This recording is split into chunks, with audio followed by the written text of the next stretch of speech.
तो भैया आज का जो महत्वपूर्ण टॉपिक होने वाला है वो है द्विघात समीकरणों के अनुप्रयोग। यहाँ से क्वेश्चन छूट ही नहीं सकता, आएगा 101% निश्चित है। यहीं से प्रश्न बनता है, ठीक है। अभी तक जितना पढ़ा है उतने में बहुत ज़्यादा इंपॉर्टेंट नहीं था। जो आपने पढ़ा था मूलों के लक्षण, उसमें से क्वेश्चन बन सकता है, लेकिन यहाँ से जो होता है द्विघात समीकरण के अनुप्रयोग, यहाँ से क्वेश्चन 100% बनेगा, कोई काट ही नहीं सकता, ठीक है ना। इसलिए इस टॉपिक को बहुत अच्छे से समझना। देखो लिखा क्या हुआ है, 51 के ऐसे दो भाग कीजिए कि उनका गुणनफल 378 हो। यानी 51 को दो भागों में क्या करना है, 51 को दो भागों में तोड़ देना है ना। 51 को दो भागों में क्या करना है, तोड़ देना है। जैसे मैं कहूँ एक संख्या अपने पास है 20, एक संख्या अपने पास क्या है 20। इसको ऐसे दो भागों में तोड़ो, इसको एक ऐसे दो भागों में तोड़ो कि इनका जो गुणनफल आ जाए वो 100 आ जाए। क्या आ जाए, 100। इनका गुणनफल क्या आ जाए, 100। यानी 20 को ऐसे दो भागों में तोड़ो कि उनका जो गुणनफल आ जाए वो कितना आ जाए, 100 आ जाए। तो कितना हो सकता है,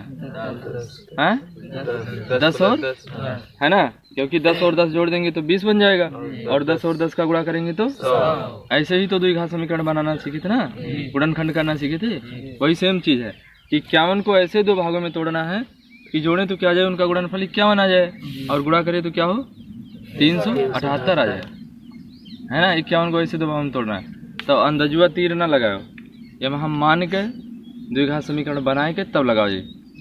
जैसे अगर एक भाग मुझे पता चल जाए तो मैं दूसरा भाग आसानी से निकाल सकता हूँ। जैसे मैं कह दूँ एक भाग में, मैं कहा 20 को ऐसे दो भागों में तोड़ो कि जोड़ो, 20 को ऐसे दो भागों में तोड़ दो कि गुणनफल उसका कितना हो जाए, 100 हो जाए। आपके दिमाग में आया 10 और 10 कैसे। जैसे मैं कह दूं मुझे एक भाग पता है, पहला भाग जो मेरा है 10 है, तो दूसरा भाग क्या हो जाएगा 20 माइनस 10, तभी तो 10 पता चला होगा ना, है ना। मैं कह दूं 20 को ऐसे दो भागों में कर दो कि इनका जो गुणनफल आ जाए वो 90 आ जाए या 75 आ जाए।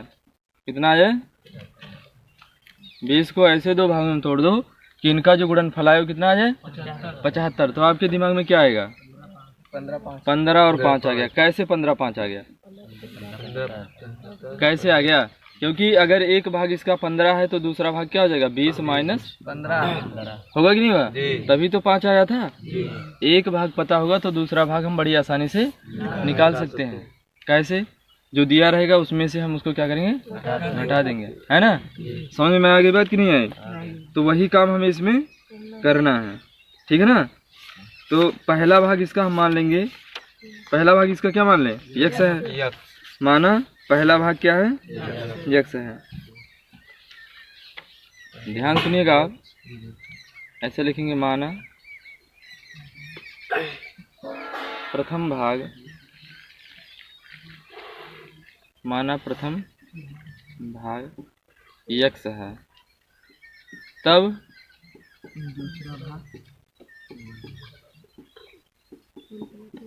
दूसरा भाग क्या बनेगा भाई, 51 में से पहले भाग को क्या करेंगे, तो दूसरा भाग नहीं पता चल जाएगा। बोलो भाई, यहाँ समझना पड़ेगा, क्वेश्चन इधर से टिपिकल बनता है इसीलिए यहीं से आता है, समझ रहे हो, यहाँ दिमाग लगाना पड़ेगा आपको।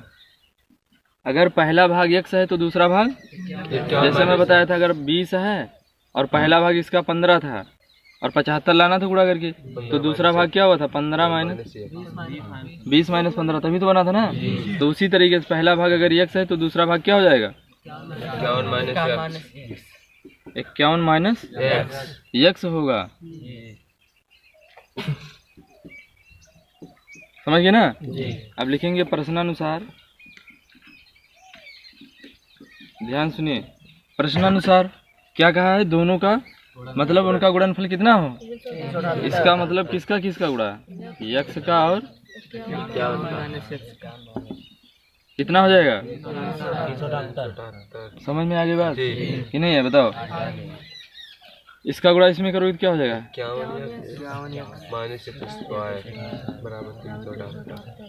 समझ में आ रहा है। इसको ऐसे लिख देंगे, इसको इधर ले आओ। अच्छा, इसको ऐसे भी लिख सकते हैं, एक्स स्क्वायर प्लस का 51 एक्स माइनस का 300, और मैं क्या करता हूँ इसको प्लस में बना लेता हूँ, किसको, इसको। तो इसको प्लस में बनाने के लिए माइनस से क्या करेंगे, भाग कर देंगे, तो बनेगा क्या माइनस 51x। अब देखो द्विघात समीकरण बन गया, बना कि नहीं बना? अब इसको हल करना है तो 51 के ऐसे दो पार्ट करने हैं कि जोड़े तो माइनस का 51 आ जाए और गुणा करे तो 378 आ जाए। तो किस में टूटेगा बताओ? 42 और 9। सबको पता है ना? ये तो गुणनखंड बना सकते हो ना? बनाए, क्योंकि मैं बता चुका गुणनखंड बनाना, अब केवल हल कर रहा हूँ मैं। तो देखो ये हो जाएगा x स्क्वायर माइनस का 9, समझे कैसे? देखो -9 और -42 जोड़ोगे तो कितना होगा? -51 और 9 दूनी 18 और 9 चौक 36 और 1 37, 378 बन जाएंगे ना? सबको पता चल गया होगा। अब x इसमें कर ले रहे हैं कॉमन, तो क्या बचेगा? x माइनस का 40। अच्छा छूट गया क्या? लो लिख दिया 378। तो x कर लिया मैं इसमें कॉमन भाई, तो x माइनस 42 है ना? और इसमें क्या कॉमन करोगे? माइनस का 9। जब -9 तभी तो प्लस x बचेगा ना? तो बजाय x माइनस 9 से इसमें भाग कर देना। 9 चौक 36 और 9 दूनी 18 बराबर 0। यहाँ पे लिख दे रहा हूँ मैं, है ना? तो बनेगा x माइनस का 42 एक में, और एक में बनेगा क्या? x माइनस 9 लिखेंगे। यदि एक बार इसको 0 के बराबर कर दो, x माइनस बराबर 0, तो x बराबर और लिखेंगे पुनः x माइनस 9 बराबर 0, तो x बराबर 9। तो लिखेंगे अतः 51 के मोल कहा यार? 51 के वो दोनों भाग 9 और 42 होंगे। देखो 9 और 42 जोड़ोगे कितना आएगा? 51 आ जाएगा ना? और 9 और 42 का गुणा करोगे तो 378 आ जाएगा। आएगा कि नहीं आएगा? यही तो क्वेश्चन में कह रहा था ना। अब देखो आपसे वो छोटा वाला प्रश्न क्यों करवाएगा? आपसे केवल द्विघात समीकरण क्यों हल करवाएगा बताओ? इसी में उसका पूरा काम हो जा रहा है। आपको मानना भी पड़ेगा, द्विघात समीकरण बनाना भी पड़ेगा, फिर उसको हल भी करना पड़ेगा। तो वो आपको छोटा प्रश्न क्यों देगा बताओ? तो इसीलिए जो क्वेश्चन बनता है वो यहीं से बनता है, क्योंकि इसमें सारे काम करने हैं आपको। द्विघात समीकरण बनाना है, द्विघात समीकरण को हल करना है और उसको बताना है कि कितना कितना आ रहा है ना?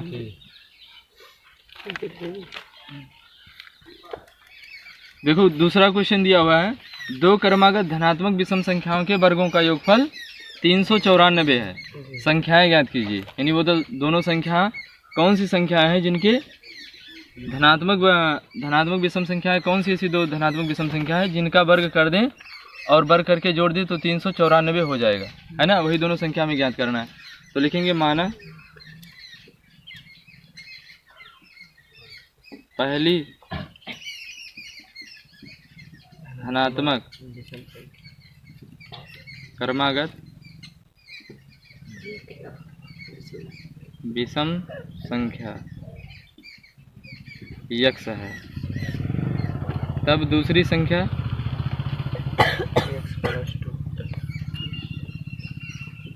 दूसरी क्रमागत धनात्मक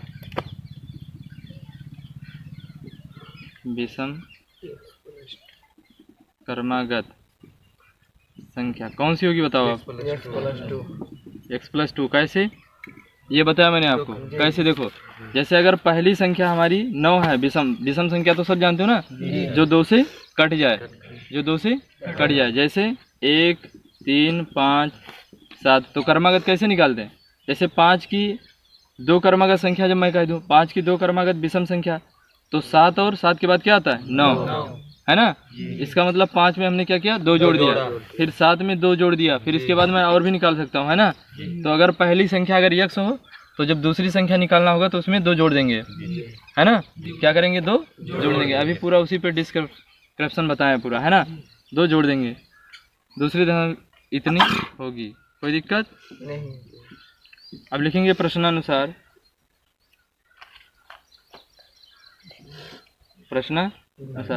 दोनों के वर्गों का योगफल क्या है? 394। यानी इसको वर्ग करके और इसको वर्ग करके जोड़ दे तो किसके बराबर हो जाएगा? 394। तो लिखेंगे x का होल स्क्वायर प्लस 2 का होल स्क्वायर बराबर कितना है? 94। कोई दिक्कत? इसका वर्ग करोगे तो कितना हो जाएगा? x स्क्वायर प्लस इसको a प्लस b का होल स्क्वायर लगा दो, ए स्क्वायर प्लस 2ab, तो 2ab यानी 4x, समझे कैसे?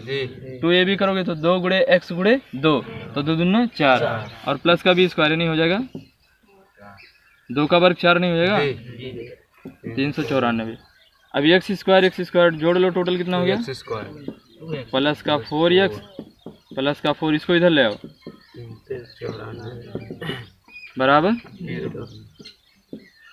2x स्क्वायर प्लस का 4x माइनस 390 बराबर 2 से कर दो भाग।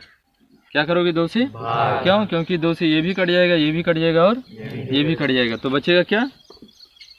x स्क्वायर प्लस का माइनस का 195 बराबर 0, है ना।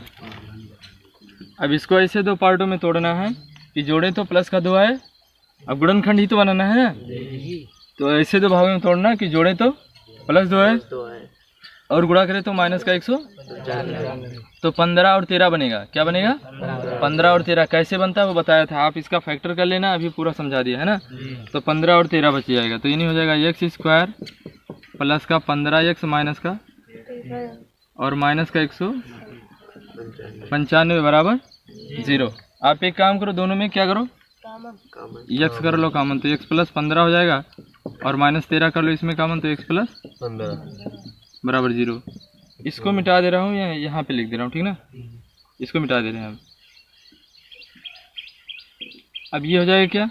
x प्लस 15 दोनों में है ना, तो बचेगा कि x माइनस 13 बराबर, समझ गए ना, x प्लस 15 दोनों में कॉमन कर लेना, तो x माइनस क्या बचेगा? 15। तो लिखेंगे यदि x प्लस 15 बराबर 0, तो x बराबर क्या बनेगा? माइनस 15 ही तो बनेगा। लिख देना अग्राह्य या अमान्य। क्यों? क्योंकि यार आपने माना है कि धनात्मक विषम क्रमांक संख्या है ना। क्या माना है आपने? धनात्मक विषम क्रमांक संख्या है, लेकिन यह है क्या? ऋणात्मक है। आपने माना है धनात्मक, लेकिन यह है क्या? ऋणात्मक, इसलिए क्या ये अमान्य है ना। तो अब दूसरी निकाल लेंगे पुनः,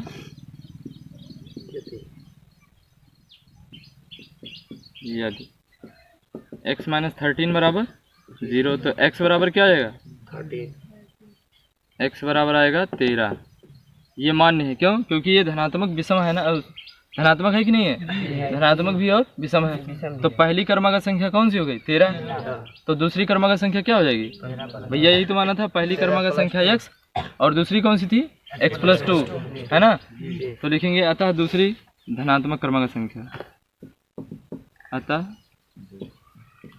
दूसरी धनात्मक क्रमागत संख्या कौन सी हो जाएगी भाई? बराबर x प्लस 2, यही तो था, तो 13 प्लस का 2 बराबर कितना हो गया?